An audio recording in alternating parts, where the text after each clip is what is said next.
get asked all the time, future of dentistry, what will what's happening? And Well, and let me say, and then I'd like for you to couple that with the sort of economic uncertainty, this weirdness that people fixate on, recession. sure. So the first thing is, it's estimated that 8 to 10% of dentists will be retiring over the next 18 months. The DSOs, the corporate folks, are going to buy a bunch of those practices. So there will be a growth in corporate dentistry. Most people will hate being there. They will rue the day that they signed the contract. The corporate dentistry is 20-some% now. It's going to grow some. That's still a minority of practices. Everybody's worried about a minority. It's the wrong thinking. Will it continue to grow? Sure, it'll grow because dentists are having trouble affording practices. Well, building a new practice is generally very expensive.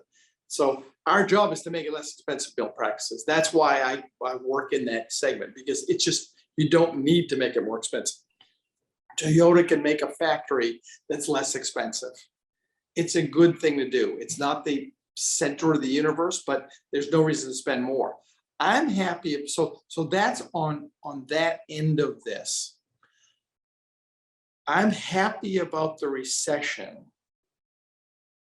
because, and we may not get a good enough one, but we'll get one that will do the trick. We right now have people that can't find real estate. We have people that are paying too much for stuff. We have people that can't find staff. A recession is great for that. First. Second, 50% of the Fortune 500 companies were started during recessions. Half the companies were started. Okay, that doesn't sound that impressive, except that the recession part of an economic cycle is less than a third. So you have somewhere around 28% of the cycle at most, the recession, yet half the companies were formed during the recession, which is supposed to be the bad time.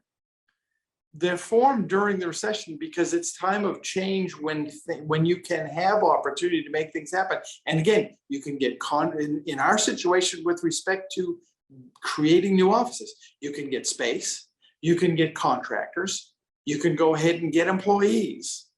And 97% of the population is working at the moment. When the recession brings that down to 92%, or of the people working still, when you have 8% unemployment, you still have a lot of people with jobs needing dentistry, wanting to look better, maybe actually worried about their job and wanting to have a better smile and wanting to get their dentistry done. There's every reason why it can be fine for us, except for the very few that happen to, there could be somebody working next to a steel plant that closed, whatever. Those things happen.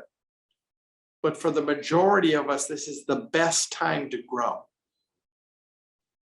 And so I'm excited for that. I'll be growing during this time. Well, thank you, sir. I want to address both those quickly here, and we'll let you say whatever final words you got. You're a man of incredible wisdom. You're very inspiring, and we appreciate it. It's been a real gift and a treat for me to be able to have the privilege to introduce you to people. I say it's about offense, not defense, about creation. And so many people, they run and hide, they hold their cards, they back into a corner, they sell out. And I didn't know the Fortune 500 statistic, but I have always said and known that the greatest companies innovate, grow, are birthed out of the most challenging time, because that's when everybody goes into retreat mode and the market is fertile ground for those that get out there and take action.